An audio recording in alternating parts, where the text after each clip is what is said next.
family in Utah claims they were abducted from the safety of their home and held prisoner on board a UFO.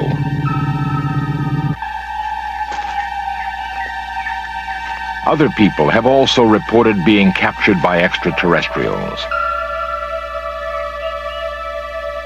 A man in Wyoming claims that while he was hunting, he came face to face with alien beings and was forcibly taken on board their spacecraft.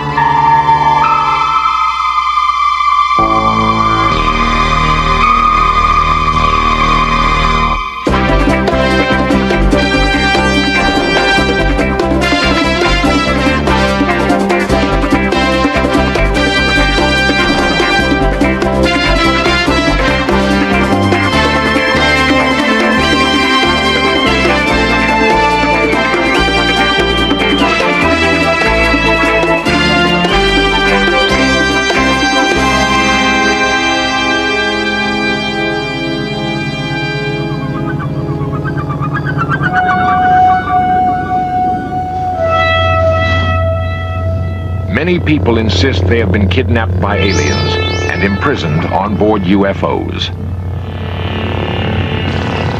The phenomenon is called a close encounter of the fourth kind.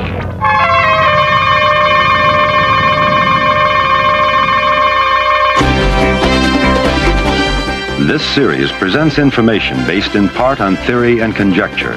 The producer's purpose is to suggest some possible explanations, but not necessarily the only ones, to the mysteries we will examine.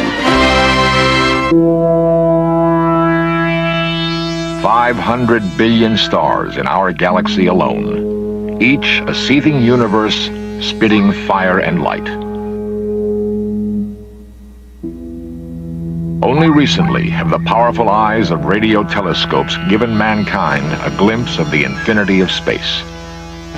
Astronomers maintain that if intelligent life exists on distant worlds, the likelihood of it crossing the endless chasm of time and space is next to impossible. Yet, 50,000 UFO sightings are reported each year.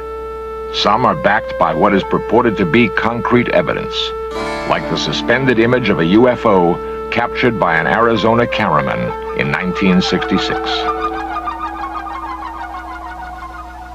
The television cameraman isn't the only person who's convinced that he has proof that UFOs are visiting the Earth. What's even more startling are the first-hand accounts of people who insist that they've been abducted by extraterrestrials. These people claim to have been held as prisoners on board spacecraft, examined by aliens, and then released. What makes their testimony difficult to dismiss is that it comes from average Americans.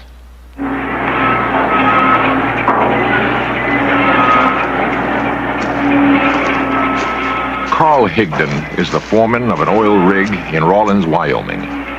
He's been at the same job for 15 years, working 6 days a week to support a family of 7. His crew refers to him as the Wyoming Coyote because of his feisty determination to get the job done against all odds.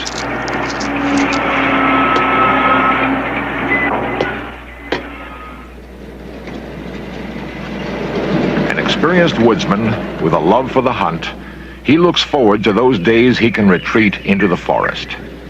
However, one October morning in 1974 was to be different from all other days. Carl recreates the events as he remembers them. I went to pick up my crew to go to work, and one of them was sick, so we couldn't work. So I came back to the house and decided I'd go hunting.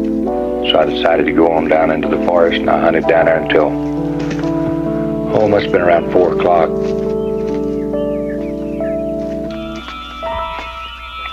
So I walked down over this hill. Whenever I got over the hill, I seen these 5 elk standing down there. One of them was a big bull, so I raised my gun to shoot. Then, something happened beyond his range of experience.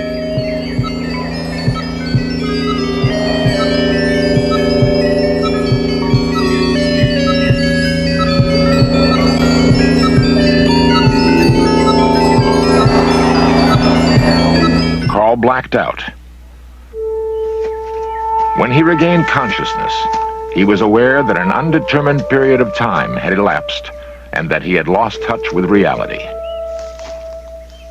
He stumbled through the forest in a dazed condition, trying desperately to figure out where he was and how he could get help.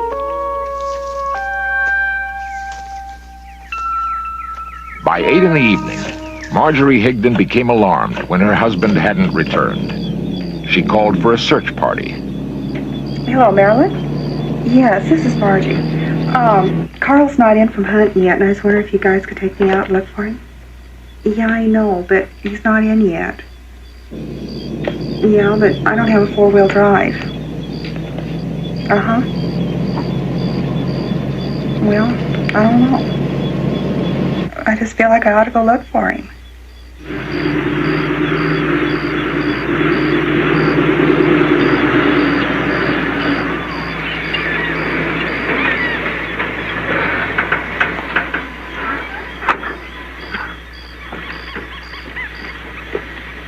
Carl's friends discovered him in a semi-conscious state.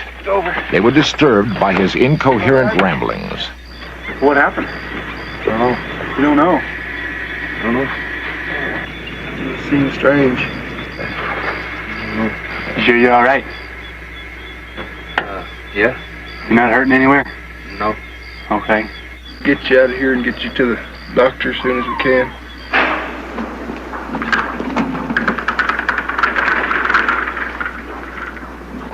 Carl was rushed to the emergency ward of the Carbon County Hospital, where he had trouble seeing, hearing, and speaking. Nurse Ella Peterson attended him for 3 days. During that time, he remained mainly in an amnesiac state, unable to recall his own name or recognize his wife. After the incident, life in Rawlins changed for Carl. He was too disoriented to work or function normally. In desperation, he contacted the UFO agency, APRO, who sent Dr. Leo Sprinkle to investigate.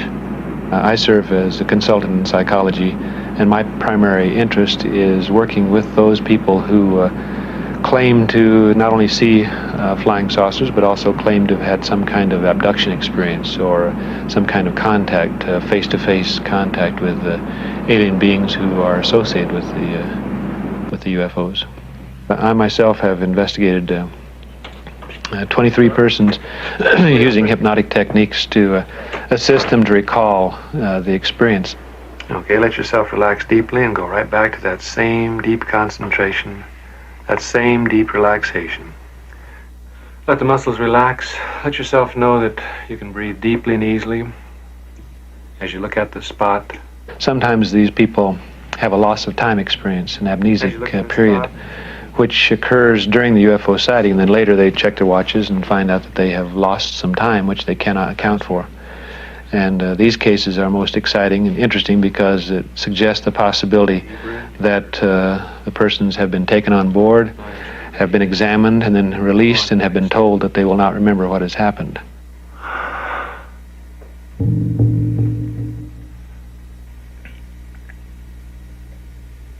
Fire. The bullet don't look right.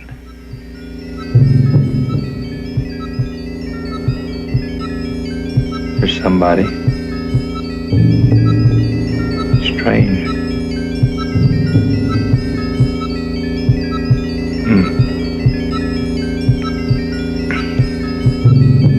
He wants me to go with him.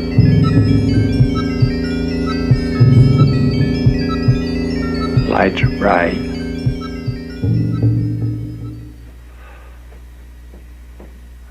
Lights are...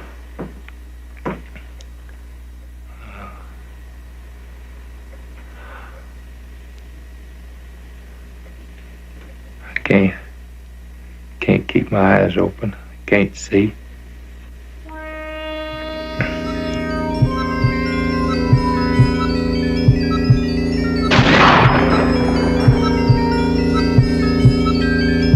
They look like me, same features.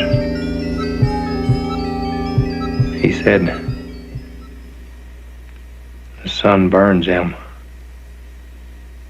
he's gonna take me back. Just let yourself go back inside the cubicle. What happens inside the cubicle? Oh. Can't get in, there ain't no door. Do you know how you get in?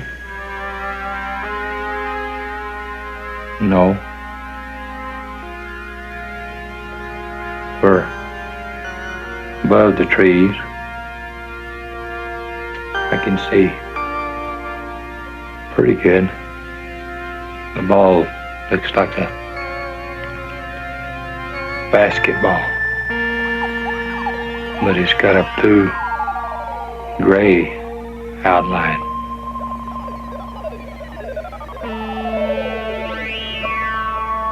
It's kind of dark, no lights. There's the lights again.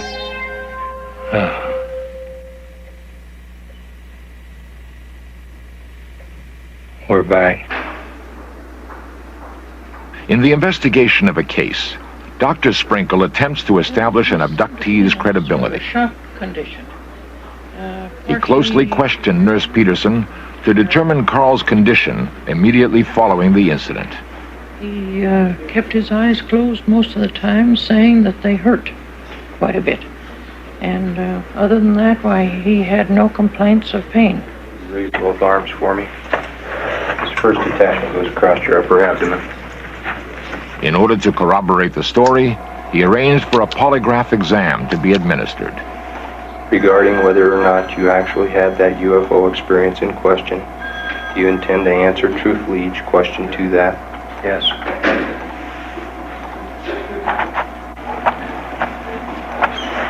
Did you ride in that spacecraft you described to me?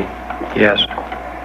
In my own personal opinion, I find with the cases I've investigated that there seems to be no evidence of hoax. There seems to be no evidence of a psychotic reaction which has caused the individual to falsely believe that he or she has had an abduction, so that I'm left with the mysterious and sometimes uncomfortable feeling that the cases are happening as the individuals describe. That is, that they are being taken on board, examined, and released by intelligent beings who, for their own reasons, are engaging in these experiences.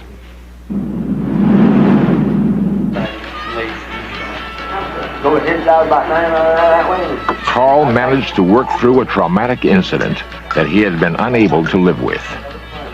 With the help of Dr. Sprinkle, he no longer was haunted by nightmares. He no longer doubted his own sanity. The abduction experience was resolved to his own satisfaction, and Carl resumed his work with a new vigor. It don't make a hill of beans to me whether anybody believes it or not. I know what happened to me.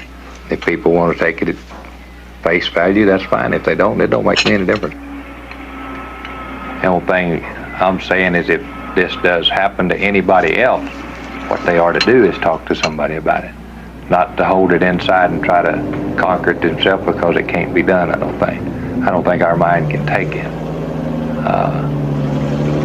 As far as the experience happening to me, I think if it hadn't been for Dr. Sprinkle, I probably would have been in an institution by now. Carl's is not the only abduction case. There are others who claim to have been UFO captives.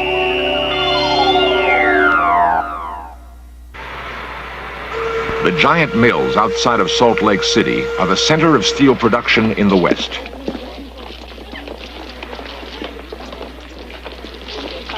My name is Pat Roach, and I work at the steel company in Orem. I'm a millwright apprentice. I should be a journeyman in another year or two. Pat is one of 5,000 employees at the steelworks.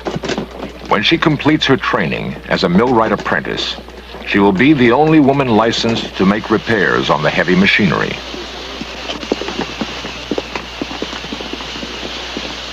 When the work whistle blows, Pat hurries home to her number one responsibility. She is the sole support of 5 young children.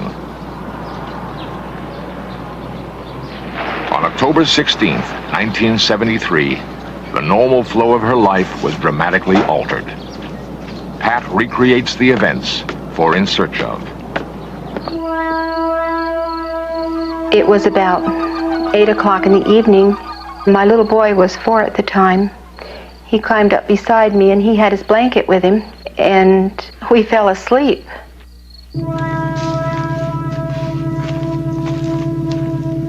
Sometime between 8 and midnight, something invaded the privacy of Pat's home. Her children, normally alert to strange sounds in the night, slept on, as if put in a deep trance. They would later believe that they were abducted during their sleep.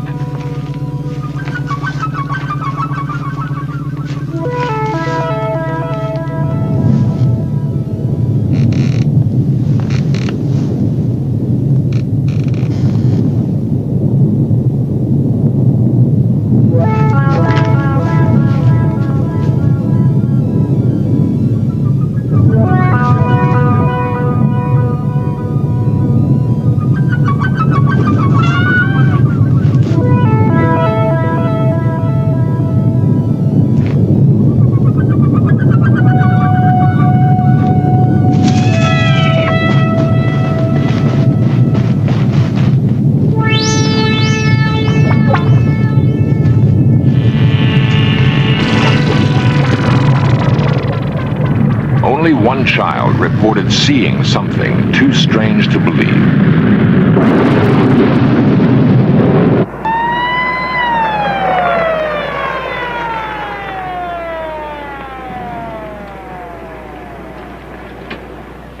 Police Sergeant Ray Edwards answered Pat's call for help.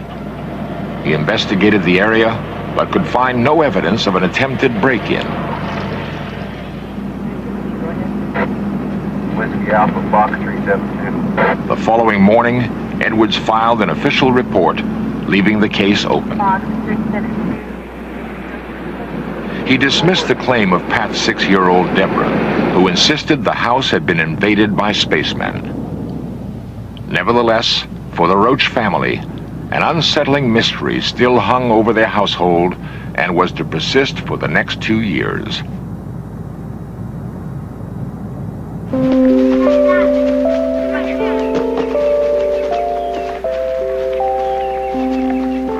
UFO investigators believe victims suppress the memory of an abduction because they are programmed to do so.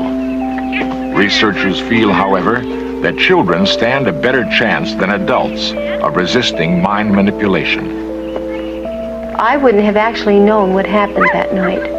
I probably wouldn't have even investigated it at all if it hadn't been for the fact that 2 of my children were just positive that they were spacemen.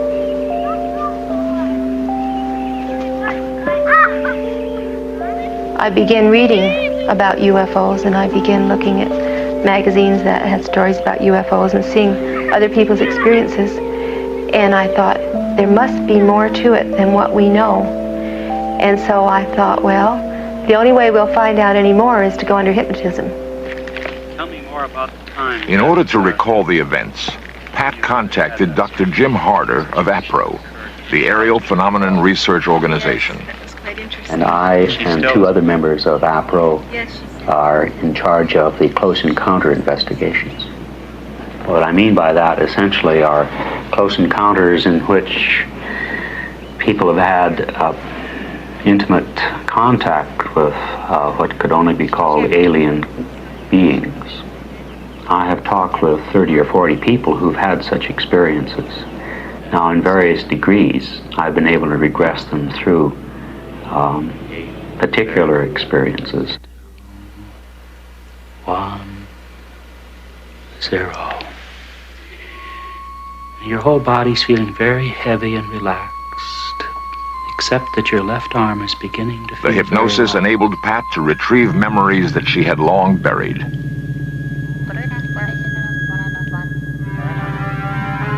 I remember what the interior of the spaceship looked like. It seemed that the walls fell away as you went to the ceiling, and you could see the stars and everything. There was a TV scanner that would start at the top of my head and go all the way down and come back again. It was like an eye. I was examined by a man that was just an ordinary man. He was a little over 6 foot tall. So I was very upset because he came at me with a needle, a long needle, right here. I was angry with him because I didn't feel that they had any right to come into someone's home and take them.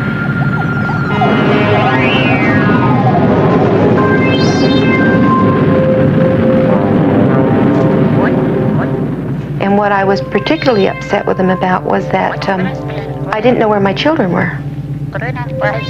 They know everything about us physically, how to make us well, and everything about how our body operates, but they can't understand our emotions and our feelings and our ideas about things. They don't understand us. I don't believe that they really want me to go on TV and tell my story because if it's happened to other people, they might start putting the pieces together and realize that they've had the same experience.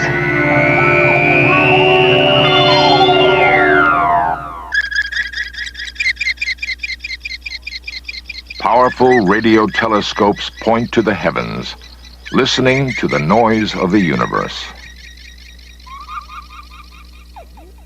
Astronomers committed to the concept that it is impossible for extraterrestrial life to come to Earth believe that if contact is made, it will come through a radio signal across the infinite expanse of space. But there are others, ordinary men and women, who insist that intimate contact has already been made.